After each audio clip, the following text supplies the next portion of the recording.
واقعہ حضرت خالد بن ولید رضی اللہ عنہ کس نمبر 34 اپنا اسلامک اسٹوڈیو۔ وہ تو سپاہ سالار تھے، وہاں کوئی چھوٹے سے چھوٹا مجاہد بھی جیتی ہوئی بازی ہارنا نہیں چاہتا تھا۔ ابو عبیدہ نے مجاہدین کو صورتحال سے آگاہ کر دیا تھا کہ اس سے بچنے کا ایک ہی راستہ رہ گیا ہے کہ جان قربان کر دو۔ ہر مجاہد نے عہد کر لیا تھا، فتح یا موت۔ ان حالت میں امیر المومنین کا قاصد ابو عبیدہ کو یوں نظر آنے لگا جیسے اللہ نے آسمان سے رحمت کا فرشتہ اتارا ہو۔ خالد بن ولید بھی 4000 گھڑ سواروں کے ساتھ ہمس پہنچ چکے تھے۔ خالد بن ولید خطرہ مول لینے والے سالار تھے۔ انہوں نے مشورہ دیا تھا کہ باہر نکل کر لڑیں گے، لیکن ابو عبیدہ اور دوسرے سالاروں نے یہ مشورہ قبول نہیں کیا تھا۔ اب اطلاع ملی کہ اللہ کی مدد امیر المومنین کی صورت میں آ رہی ہے۔ خالد بن ولید بہت ہی خوش ہوئے کہ اب باہر نکل کر لڑنے کا موقع ملے گا۔ امیر المومنین کا یہ قاصد واپس چلا گیا اور ایک ہی دن کے وقفے سے دوسرا قاصد آ گیا۔ امیر المومنین حضرت عمر رضی اللہ عنہ نے اس دوسرے قاصد کو اس پیغام کے ساتھ بھیجا تھا کہ ابو عبیدہ اپنے ذرائع سے رومیوں کے محاذ پر یہ خبر پھیلا دے کہ عراق سے کمک آ گئی ہے اور بہت سے دستے الجزیرہ کے قبائلی علاقوں میں پھیل گئے ہیں۔ امیر المومنین نے خاص طور پر یہ ہدایت بھیجی کہ ان قبائل کا جو لشکر ہرقل کے پاس پہنچ گیا ہے، اس لشکر پر یہ خطرہ سوار کر دیا جائے کہ مسلمانوں کے جو دستے الجزیرہ میں گئے ہیں وہاں کی بستیاں اجاڑ دیں گے، جس کی وجہ یہ ہے کہ یہ سارا علاقہ اب مسلمانوں کے تسلط میں ہے۔ اس علاقے کے جو لوگ رومیوں کی مدد کے لیے چلے گئے ہیں وہ غدار ہیں اور انہیں اس غداری اور بغاوت کی سزا دی جائے گی، جو یہ ہوگی کہ ان کی بستیاں اجاڑ دی جائیں گی اور مویشیوں پر مسلمان قبضہ کر لیں گے۔ ناظرین، یہ ایک نفسیاتی یلغار تھی جو امیر المومنین رومیوں اور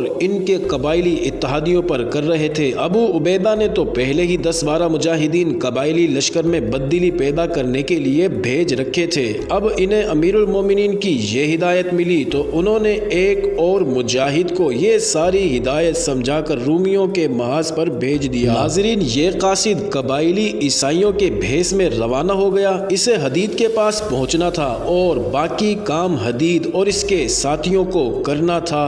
رومی فوج اور عیسائی قبائلی پہاڑوں کے اندرونی علاقوں میں اس طرح خیمہ زن تھے کہ ہمس ان کے محاصرے میں تھا، لیکن وہ ہمس سے ابھی کئی میل دور تھے۔ اس سارے لشکر کو ہرقل کے حکم پر ہمس کی طرف پیش قدمی کرنی تھی اور ہمس کو محاصرے میں لینا تھا۔ ابو عبیدہ کا بھیجا ہوا یہ قاصد وہاں پہنچا تو قبائلی اسے اپنا ہی آدمی سمجھ کر دوڑے آئے اور اسے گھیر لیا۔ وہ اس سے پوچھنے لگے کہ وہ کہاں سے آیا ہے اور اپنے علاقے کے حالات کیسے ہیں۔ ان کی باتوں سے قاصد کو اندازہ ہوا کہ انہیں پہلے ہی خبر مل چکی ہے کہ مسلمانوں نے الجزیرہ کی بستیوں پر حملہ کر دیا ہے اور وہاں کے حالات ٹھیک نہیں۔ قاصد نے انہیں بتایا کہ حالات بہت برے ہیں اور مسلمان تعزیری کارروائی کے طور پر بستیاں اجاڑ رہے ہیں۔ مختصر یہ کہ قاصد نے اچھی خاصی دہشت پھیلا دی اور پھر وہ ڈھونڈتا ہوا حدید تک بھی پہنچ گیا۔ حدید بھی قبائلی عیسائی بنا ہوا تھا۔ قاصد نے اسے بتایا، ابو عبیدہ کا پیغام دیا۔ حدید نے اسے بتایا کہ وہ واپس چلا جائے اور سپاہ سالار ابو عبیدہ کو تسلی دے کہ جو طریقہ کار انہوں نے بتایا ہے اس پر پہلے ہی عمل ہو رہا ہے اور اس میں جھوٹ بولنے کی ضرورت ہی نہیں پڑی، کیونکہ الجزیرہ سے خود عیسائی خبریں لے کر پہنچ گئے ہیں اور اس تمام 30,000 لشکر کو پتہ چل چکا ہے کہ پیچھے خیریت نہیں۔ قاصد واپس آ گیا اور حدید اور اس کی مختصر سی جماعت نے جلتی پر خوب تیل ڈالا اور قبائلیوں کے لشکر پر دہشت طاری کر۔ ناظرین، محاذ پر یہ قبائلی کسی ایک جگہ اکٹھا نہیں تھے، وہ تو میلوں لمبائی میں رومی فوج کے ساتھ پھیلے ہوئے تھے۔ ایک افواہ اڑی تھی جو تیز ہوا کی طرح دور دور تک پھیلے ہوئے قبائل تک پہنچ جاتی تھی۔ تصدیق کروانا کوئی ضروری نہیں سمجھتا تھا، ہر ایک کی زبان پر یہی ایک افواہ ہوتی تھی، ہر کوئی اسے سچ مانتا تھا۔ قبائلی پہلے ہی رومیوں سے بددل ہو چکے تھے،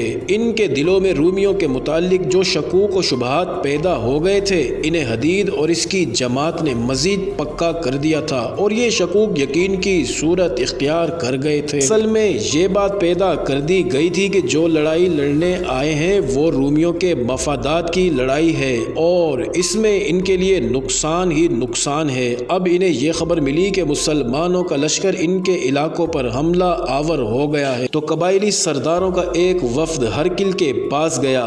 یہ خبریں ہرقل تک بھی پہنچ چکی تھی۔ قبائلی سرداروں نے اسے بتایا کہ وہ اس اس کی لڑائی لڑنے آ گئے ہیں، لیکن ان کے اپنے علاقوں پر مسلمانوں نے یلغار کر دی ہے۔ ناظرین، ہرقل بڑا ہی ہوشیار اور چلاک آدمی تھا، عیار، ایسا کہ کسی کو شک نہیں ہوتا تھا کہ یہ شخص عیاری کر رہا ہے۔ اس نے قبائلی سرداروں کے وفد کی پوری بات بڑی دلچسپی اور ہمدردی سے سنی۔ میرے عزیز بھائیوں، ہرقل نے کہا، مجھے سب سے پہلے تمہارے گھروں کا اور بیوی بچوں کے تحفظ کا خیال ہے۔ اگر مسلمان تمہارے علاقوں میں آ گئے ہیں تو کوئی قیامت نہیں آ گئی۔ میں اب ہمس پر حملے کو مزید ملتوی نہیں کروں گا۔ ہم نے ہمس مسلمانوں سے لے لیا تو پھر ہم اس کی کمر توڑ دیں گے، اور پھر تم دیکھنا کہ تمہارے علاقوں میں مسلمانوں کی جو فوج پھیل گئی ہے وہ سب بھاگی بھاگی اس طرف آ جائے گی۔ میرا ساتھ دو اور پھر دیکھنا کہ ہم ان مسلمانوں کو کس انجام تک پہنچائیں گے۔ ہم اور انتظار نہیں کر سکتے۔ وفد کے ایک سردار نے کہا، ہمس فتح ہونے تک مسلمان ہماری بستیوں کا صفایا کر چکے ہوں گے۔ اگر آپ ہمارا تعاون اور اتحاد چاہتے ہیں تو پہلے اپنی فوج کو ہمارے ساتھ ہمارے علاقوں میں بھیجیں، ہم مسلمانوں کو وہاں سے بھگا دیں گے اور پھر ہمس پر حملہ کریں۔ یا جہاں آپ چاہیں گے ہم آپ کے ساتھ ہوں گے۔ ہرقل اتنا کچا آدمی نہیں تھا کہ وہ ان قبائلیوں کی باتوں میں آ جاتا، وہ تو انہیں اپنے مفادات کے لیے استعمال کر رہا تھا۔ قبائلیوں کی پریشانی بلا وجہ نہیں تھی۔ پہلے ایک موقع پر مسلمانوں نے ان کی 3 بستیاں اس جرم کی سزا کے طور پر تباہ کر دی تھی کہ انہوں نے اس وقت بھی مسلمانوں کے خلاف رومیوں کا ساتھ دیا تھا۔ ان قبائلیوں کو یہ بھی معلوم تھا کہ ہرقل تو ہمس پر حملے کو ملتوی کرتا چلا جا رہا ہے، لیکن مسلمان عزم کے اتنے پکے ہوتے ہیں کہ وہ اللہ کا نام لے کر تکبیر کے نعرے لگاتے حملے کر دیتے ہیں اور اپنی کوئی کارروائی التوا میں نہیں ڈالتے۔ ہرقل چاہتا تھا کہ قبائلی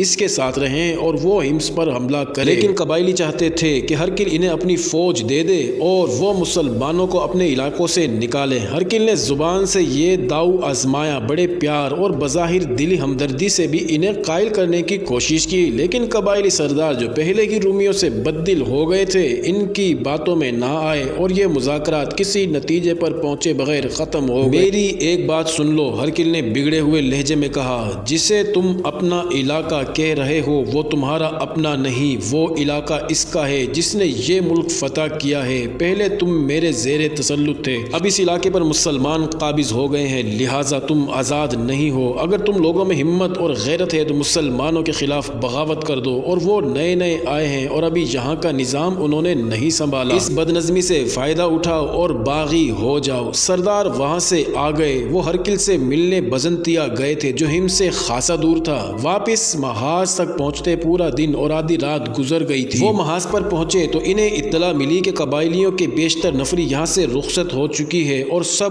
اپنے اپنے علاقے کی طرف چلے گئے ہیں۔ ان سرداروں نے بھی بوریا بستر سمیٹا اور روانہ ہو گئے۔ انہیں یہ بھی بتایا گیا کہ وہ اپنی لڑکیوں کو ساتھ لے گئے ہیں۔ اسلامک اسٹوڈیو کے ناظرین، مورخوں نے لکھا ہے کہ ایک صبح ابو عبیدہ اذان کی آواز پر جاگے اور اٹھے۔ وہ نماز کے لیے اٹھے تھے کہ دربان نے انہیں اطلاع دی کہ حدید بن مومن خزرج اپنے ساتھیوں کے ساتھ آیا ہے۔ ابو عبیدہ کو جیسے اپنے کانوں پر شک ہوا انہیں تو توقع نہیں تھی کہ حدید اپنی جماعت کے ساتھ اچانک واپس آ جائے گا۔ انہیں کچھ پریشانی سی ہوئی کہ رومیوں کو ان کی اصلیت معلوم ہو گئی ہوگی اور 2-4 آدمی پکڑے گئے ہوں گے اور باقی بھاگ آئے ہیں۔ ابو عبیدہ انہیں بلانے کے بجائے دوڑے باہر نکلے، دیکھا حدید کے ہونٹوں پر مسکراہٹ تھی اور اس کی جماعت کے تمام فرد موجود تھے اور سب کے چہروں پر بشاشت تھی۔ تم سب کیوں آئے ہو؟ ابو عبیدہ نے پوچھا۔ اس لیے کہ 30,000 قبائلیوں کا لشکر چلا گیا ہے، حدید نے مسکراتے ہوئے جواب دیا۔ کہاں؟ جہاں سے وہ آئے تھے، حدید نے جواب دیا۔ کچھ ہماری کامیابی نے ان لوگوں میں بددلی پھیلا دی تھی اور باقی کام ان اطلاعات اور خبروں نے کر دیا تھا جو ان لوگوں کو اپنے علاقوں سے پہنچی تھی کہ مسلمان آ گئے ہیں۔ ہم نے افواہیں پھیلائی، جلتی پر تیل ڈالا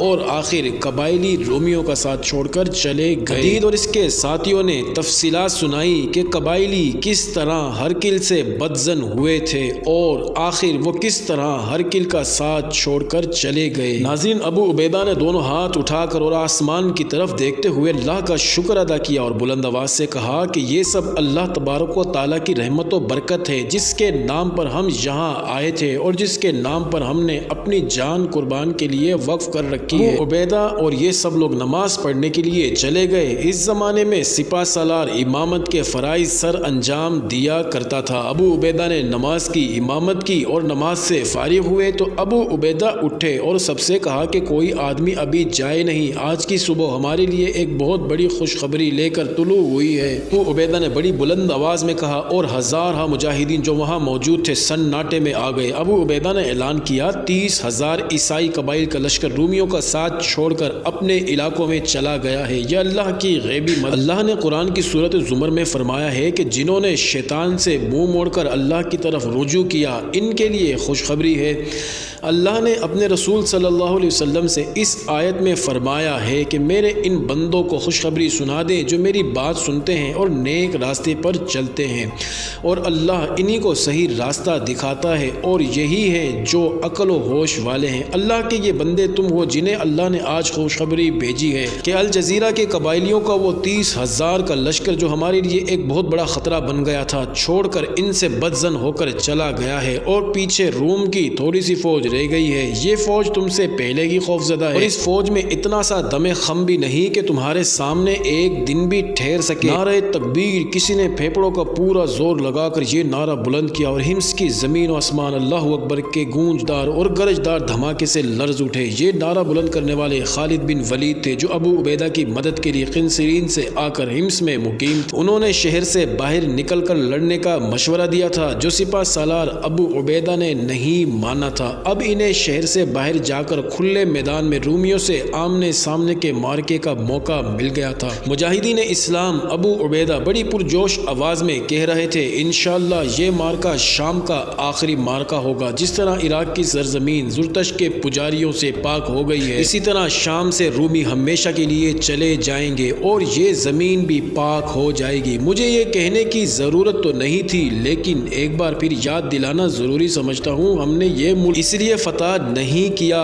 کہ یہاں حکمرانی کریں گے یا یہاں کے بادشاہ بن بیٹھیں گے، بلکہ ہمارا مقصد اور ایمان یہ ہے کہ یہاں اللہ کی حکمرانی قائم کریں گے۔ یہ بھی سن لو کہ ملک کے فتح کرنے پر ہی ہمارا کام ختم نہیں ہو جاتا، بلکہ اصل کام اس کے بعد شروع ہوتا ہے۔ یہ کام ہے لوگوں کے دلوں پر فتح حاصل کرنا اور ان کے دلوں سے غلامی کا احساس مٹا کر انہیں وہ تعظیم و تکریم دینا جو اللہ نے اپنے بندوں کو عطا کی ہے۔ لیکن ابھی اپنے آپ کو فاتح نہ سمجھ لینا، کیونکہ دشمن ابھی یہاں موجود ہے۔ جب تک دشمن اپنے خون میں ڈوب نہ جائے اور اپنے گھوڑوں کی اڑائی ہوئی گرد میں گم نہ ہو جائے، اپنے آپ کو فاتح نہ سمجھنا۔ اللہ نے معجزہ دکھا کر ہمارے دشمن کو 30,000 کے لشکر سے محروم کر دیا ہے۔ ہمیں یقین ملا ہے کہ اس کی ذات باری ہمارے ساتھ ہے۔